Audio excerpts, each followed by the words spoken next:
Suppose a woman would refuse to sleep with a man who behaved in certain antisocial ways. Yeah, suppose you just couldn't get no pussy Right. if you were a thug.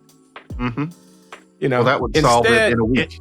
Instead, the hip hop moguls, who I'm sure get plenty of pussy,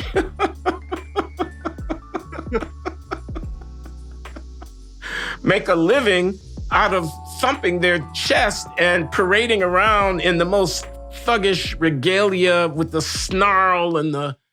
This question comes from someone whose initials are GJR.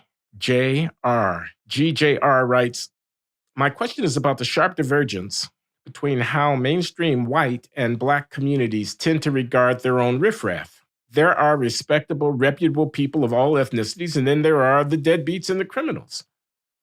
The difference between these two types is much greater than the difference between the races. It seems like upwardly mobile, good Black citizens are to be forever saddled with the riffraff of their communities, certainly more so than whites. White people have always seemed more inclined to write off their lower cohort as, quote, trash, etc., while Black people seem to be more duty-bound to theirs. One advantage to writing off your riffraff is that it creates social pressure to not be like those people. Nobody wants to be looked down on. Another advantage, especially if there is a socially acceptable epithet involved, is that it instantly distances you from the other bad group. So that's the question. A few decades ago, somebody white who I think was a guy, I think he was in the sports industry. We could look it up and you might remember who it was. Somebody said, problem with the Black community is that there's no shame in failure. And his head rolled. I remember at the time thinking, and I've always thought since then, that is a very broad brush thing to say, but there's a little bit of truth in it, in that the enlightened Black view is that Black people are working against a certain rising tide, that Black people work with a general obstacle of racism, be it personal or systemic, and that therefore, if a Black person fails, if a Black person is quote unquote riffraff, you can't see it the same way as you would see white riffraff because of the obstacles that Black people face. And of course, there are those obstacles, and you can argue that there are differences. But what it does mean is that there is a tacit sense that Black riffraff are not to be dismissed as facilely as a white suburbanite would dismiss the kind of white riffraff you saw on a TV show like Breaking Bad, or, you know, the people who are addicted to meth, etc.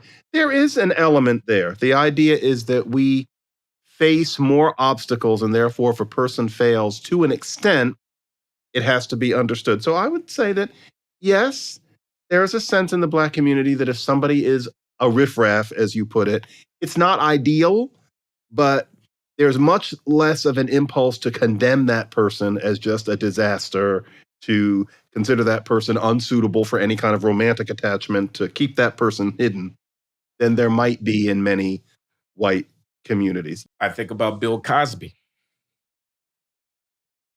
This is before he became the Bill Cosby of infamy. This is when he was merely the Bill Cosby of the pound cake speech. Mm-hmm. This was a speech given at an event, I think, celebrating the 50th anniversary of the Brown versus Board of Education decision striking down legal segregation, mm-hmm. in which Cosby lamented that too many, and these are paraphrases, kids are having kids, you know, when they're 16 years old. They're running around with their pants hanging half off their behinds. They're failing in school. They're messing up by getting involved in crime and whatnot. And he was basically saying, come on, people. And in fact, he and Alvin Toussaint authored a book of that title, Come On, People. It's a good book. That is a call to Black people to pull up their socks, to pull up their pants, to stand up straight with their shoulders back, to take care of their children, to get busy, you're not living up to your end of the deal. Another quote from Cosby to the Black lower classes, you're not living up to your end of the deal. He envisioned a mother with an infant sitting in a high chair with a bottle of Coke, watching TV all day. So you're feeding the kid sugar, and you got the kid in front of TV as your babysitter instead of building the kid's vocabulary and teaching them their colors and shapes. You're being a bad parent, bad citizen, bad neighbor, whatever. Come on, people. He went around the country renting out theaters. We should do this, John. Renting out movie theaters and drawing audiences in the thousands to hear him hold forth in this spirit of Black people, largely of Black people who came out and cheered him. And he became, Bill Cosby did, persona non grata in many progressive Black political circles because of his, I don't know, washing dirty linen in public, or because of his appeal to respectability politics. I mean, part of why people don't do this is this, I think, nonsensical dislike of the idea that you would solicit the respect of others by comporting yourself in a way that was respectable, that you would be concerned about what white people thought about your community, and endeavor to present an anti-defamation front such that you would foster a good impression of your community in the minds of others rather than have them think what they will. You don't want to be Bill Cosby. You saw what happened to him. I mean, that is, you don't want to be the guy who stands out and says this because a ton of bricks will fall on you. You don't want to seem to be catering to the opinion of others. You don't want to care too much about what they think about you. We have to earn equal respect. We have to actually, it should be our due. People should think well of Black people regardless of what it is that they see before their lying eyes. Partly that. Partly you don't want to blame the victim. Yes, they're miscreants, but it's not their fault. I'm depraved because I'm deprived.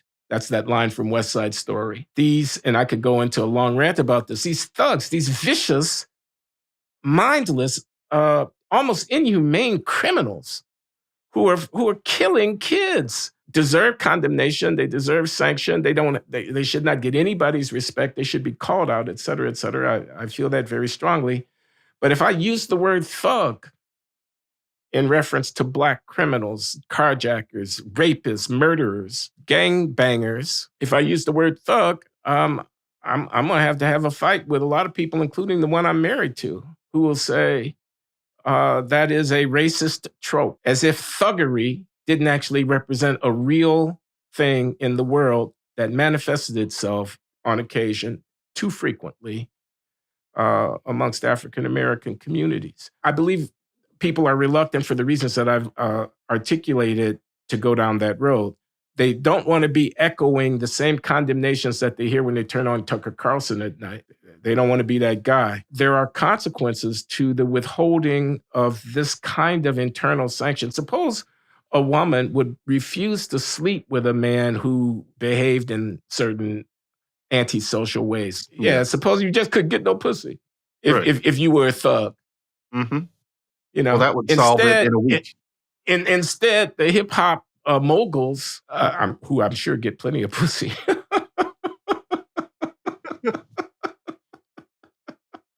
make a living out of thumping their chest and parading around in the most thuggish regalia with the snarl and the lyric that celebrates, etc. And, you know, I'm in my 70s, everybody. Write me off if you will. But I think there are consequences. There are consequences for kids who, you know, you set standards in your community. What constitutes an ideal member of our community? What is success? What do we look up to? What do we valorize?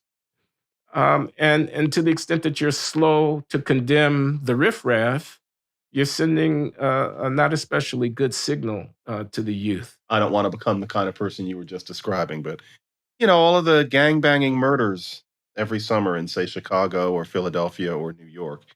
And no, there's no equivalent thing happening with less fortunate white kids. It's a Black thing. And part of why that happens is because of a general sense, tacit, but therefore pernicious, that it's different if Black people do such things. And I think those boys internalize that message. It's not something anybody says directly, but you internalize that there's something Black and almost authentic about that kind of behavior, and that it has to be understood partly because of how the cops treat Black people. It's a kind of acting out, etc. The idea being that we are fundamentally oppressed. Within the Black community, that kind of behavior is not viewed the same way as it would be viewed among Hasids. Put it that way. It would be better if it were.